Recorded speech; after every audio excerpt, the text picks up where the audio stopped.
Olá pessoal, tudo bom? Então olha só, nessa aula nós vamos continuar a ideia de função. Para ser mais específico, nós vamos falar sobre domínio, contradomínio e imagem de uma função. Deixa eu só dar uma ampliada aqui para vocês nesse slide. Então nós vamos falar de domínio, contradomínio e imagem. Se você não viu a aula de conceito de funções, pausa o vídeo, volta lá, assiste a aula de conceito de funções e depois volta aqui. É um pré-requisito para essa aula. Então olha só, eu tenho meu conjunto A e eu tenho meu conjunto B. Todos os elementos do conjunto A é o que eu vou chamar de domínio da função. Então todos os elementos que pertencem ao conjunto A eu chamo de domínio da minha função. Os elementos do conjunto B eu chamo de contradomínio da minha função. Mas repare que eu não utilizei todos os elementos do conjunto B. O meu conjunto B ele tem o 2, 3, 4, 5 e 6. Só que as ligações entre o conjunto A e o conjunto B não ligou o 4 e o 5. Se não ligou o 4 e o 5, não tem problema. Isso não deixa de ser uma função por causa disso. Só que agora eu tenho o meu domínio, conjunto A. Eu tenho o meu contradomínio, conjunto B. E a minha imagem, o meu conjunto imagem, ele vai ser formado apenas pelos números que aparecem no contradomínio, porém só aqueles que foram utilizados. O 4 e o 5 vai ficar de fora do conjunto imagem. Então, o meu conjunto imagem vai ser o 2, o 3 e o 6. Ok? Deu para entender a ideia de domínio, contradomínio e imagem? Domínio eu vou sempre escrever como um D maiúsculo de F. Então, domínio de F, contradomínio CD de F e imagem IM de F. Beleza? Conjunto A, todo número que eu posso usar eu chamo de domínio. Todos os números do conjunto B eu chamo de contradomínio. E os elementos do conjunto B que eu utilizar para relacionar o conjunto A com o conjunto B, eu vou chamar de conjunto imagem.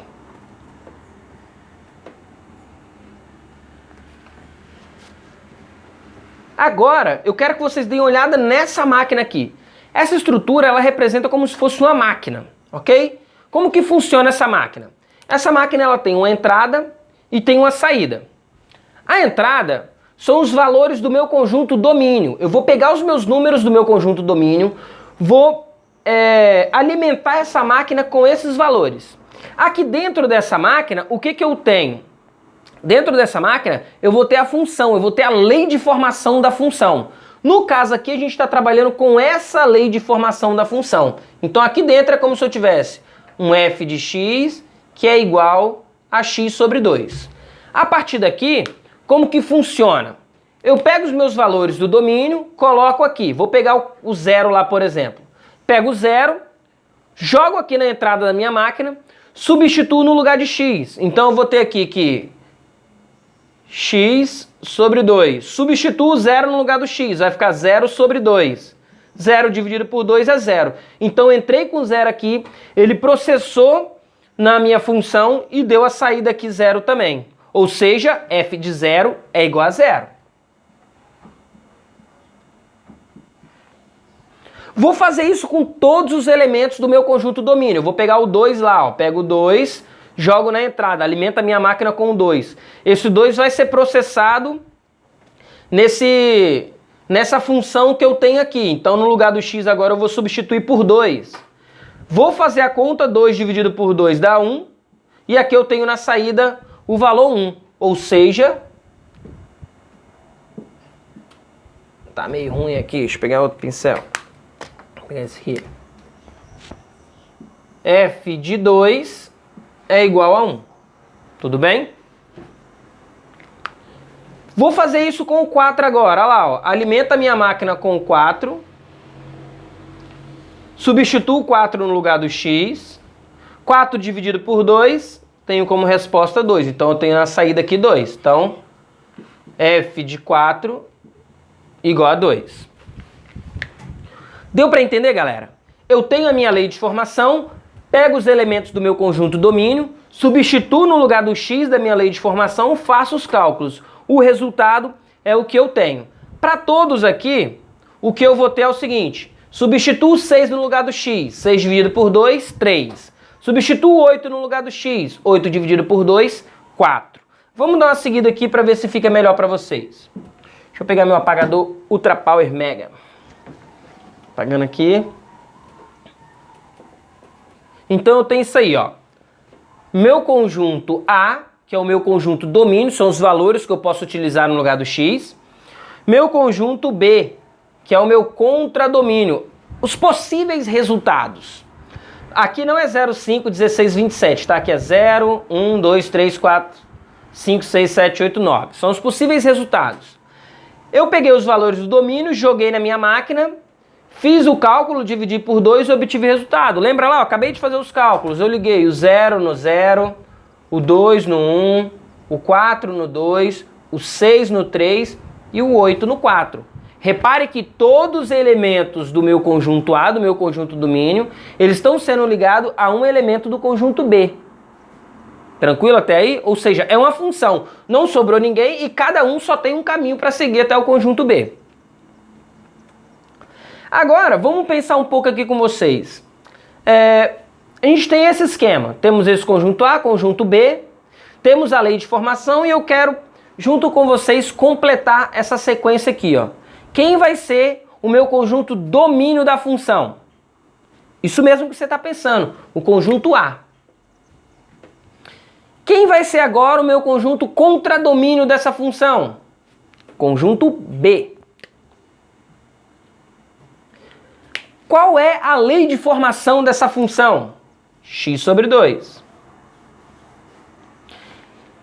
E f de 0, f de 2, f de 4, f de 6 e f de 8 são os valores do domínio que eu substituí na função e fiz o cálculo e obtive como resposta. F de 0 é 0, tá até aqui, ó, a relação entre eles. F de 2 é 1, f de 4 é 2, f de 6 é 3 e f de 8 é 4. Agora, para a gente fechar, não tem aqui explícito, mas eu quero ver se você está ciente. Qual é o conjunto imagem dessa função? Já deu muito tempo para você pensar, né? Conjunto imagem vai ser os valores que estão no meu contradomínio que foram utilizados. Então não é todo o conjunto B. São apenas os números 0, 1, 2, 3 e 4. Esse é o meu conjunto imagem da função aí. Dúvidas, galerinha? Não dúvidas, galerinha? Vocês podem ter dúvida, mas não tem como vocês perguntar, a não ser que vocês coloquem nos comentários, beleza? Deixa eu pegar aqui, vamos dando sequência. Vamos dar uma pausa para falar sobre o domínio de uma função. O domínio de uma função, às vezes, vai ter restrição. O domínio e o contradomínio. O contradomínio de uma função geralmente é os números reais, porque quando você faz um cálculo, dificilmente você vai ter algum cálculo que não tenha no conjunto dos números reais, a não ser que a gente esteja falando de números complexos, mas aí é outra gama, a gente fala de números reais. O maior número que a gente trabalha aqui é o conjunto dos reais. Então, toda vez que o exercício ou o problema ele não te der um conjunto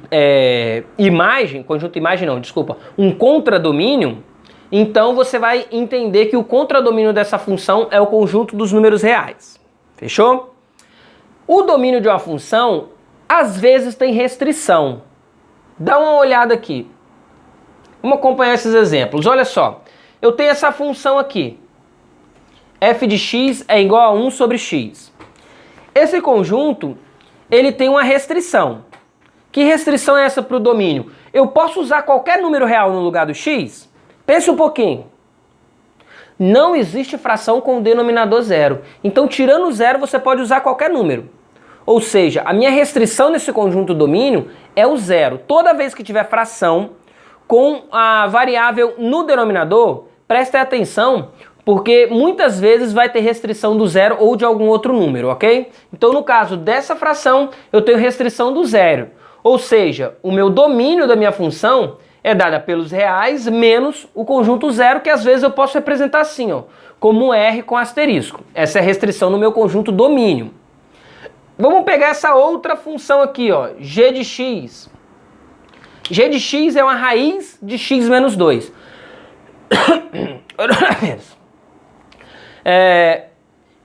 O que eu sei sobre raiz? É uma raiz com índice par. Raiz de índice par não pode ter radicando negativo. Ou seja, quando eu efetuar esse cálculo aqui, ó, x menos 2, isso não pode aparecer um número negativo.